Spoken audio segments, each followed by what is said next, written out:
খুলনায় প্রেস ক্লাবে সাংবাদিকদের ওপর হুমকি ও হামলা চেষ্টার প্রতিবাদে মানববন্ধন ও বিক্ষোভ অনুষ্ঠিত।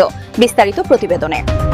তারা দলের নাম ব্যবহার করে মাদকের পয়সা খেয়ে এবং এই শহরের জুয়া মাদক এবং বিভিন্ন ধরনের মেলার পয়সা খেয়ে সাংবাদিকতার নাম এবং রাজনৈতিক দলের নাম ব্যবহার করে এদেরকে চিহ্নিত করা হয়েছে। প্রশাসন এদের বিরুদ্ধে ব্যবস্থা নেবে। আসলে এটা তো একটা পেশাদার সংগঠন এবং আমাদের প্রাণের সংগঠন প্রেস ক্লাব।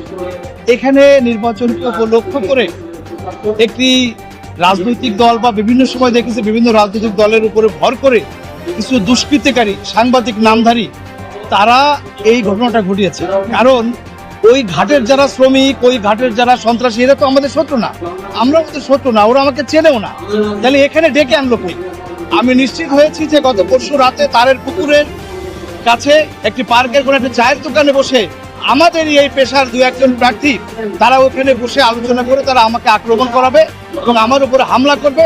আমি যেন নির্বাচনে অংশগ্রহণ করতে না পারি তারা এটা বারবার চেষ্টা করেছে।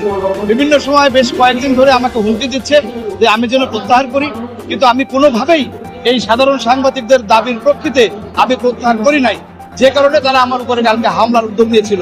হয়তো এমনও হতে পারতো যে কালকে তারা আমাকে পেলে হয়তো আমি আজকে আমার এই নিহতের ঘটনায় আজকে হয়তো এখানে মানববন্ধন হতো। আমি একটু বলতে চাই, যারা দলের নাম ব্যবহার করে মাদকের পয়সা খেয়ে এবং এই শহরের জুয়া মাদক এবং বিভিন্ন ধরনের মেলার পয়সা খেয়ে সাংবাদিকতার নাম এবং রাজনৈতিক দলের নাম ব্যবহার করে এদেরকে চিহ্নিত করা হয়েছে। প্রশাসন এদের বিরুদ্ধে ব্যবস্থা নেবে।